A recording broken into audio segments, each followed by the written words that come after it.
Hello everyone, welcome to the Null Security X YouTube channel. Today we're going to solve a CTF together, and in this CTF I'll demonstrate manual SQL injection and cookie manipulation.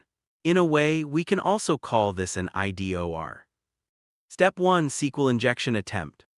Let's slowly open the challenge. There was a CTF from 0xFun that we participated in, and this was the question we encountered.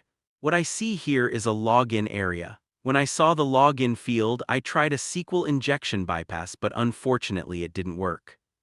Now in the home section, it asks us for an item. For example, let's type test and submit it. When we type test, it doesn't return any result.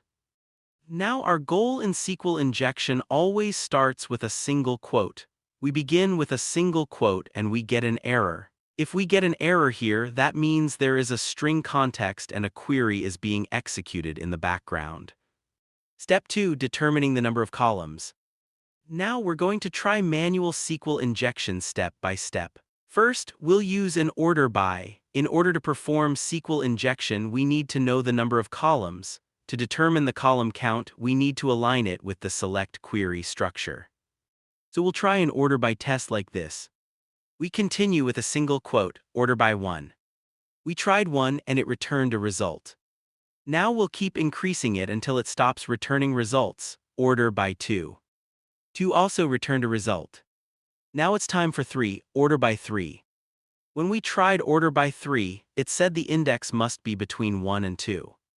That means this query only has 2 columns, so most likely the scenario looks something like this. Step 3, identifying the database type and table names. Now that we know the column count, let's proceed step by step and adjust our approach accordingly. We'll write a union select query. Instead of order by, we now write union select 12 and it returns something.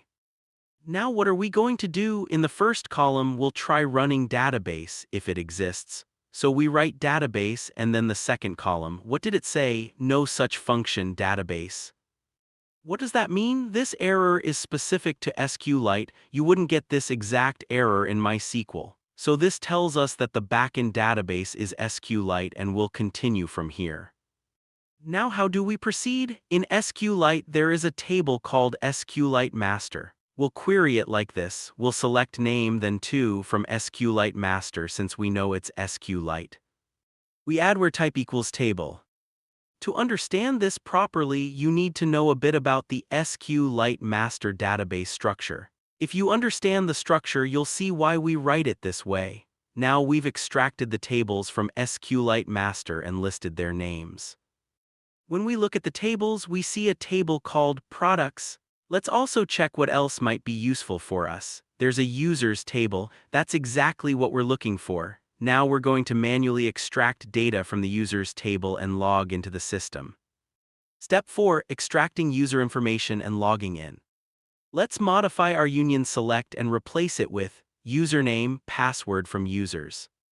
Yes, now we've extracted the users. What do we see? There's an admin user and we extracted its password, but that password doesn't help us much. Is there another user? Yes, there's Jerry. Jerry's username is already known, but his password is hashed with SHA-256.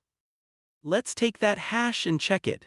When we search it on Google, we get a result showing that the password is password. You can also try cracking it, but first try searching it on Google. Step 5, cookie manipulation and flag. Let's log in. What was the username? Jerry. We enter the password and click login. We click not now. Now we're on the home page. Normally, where should the flag be? It should be in the profile section, but as you can see, there's no flag here. So what do we need to do now? We need to try cookie manipulation. Right now, the userid is 2. Usually, admin is 1, so let's change userid to 1. And in the users section, instead of user, let's set it to admin. Let's save that. It doesn't matter. Refresh the page. As you can see, 0xFun has given us the flag. We successfully performed 3 attacks together: SQL injection, hash cracking, and cookie manipulation. If you have any comments, questions, or answers about this topic, feel free to leave them below.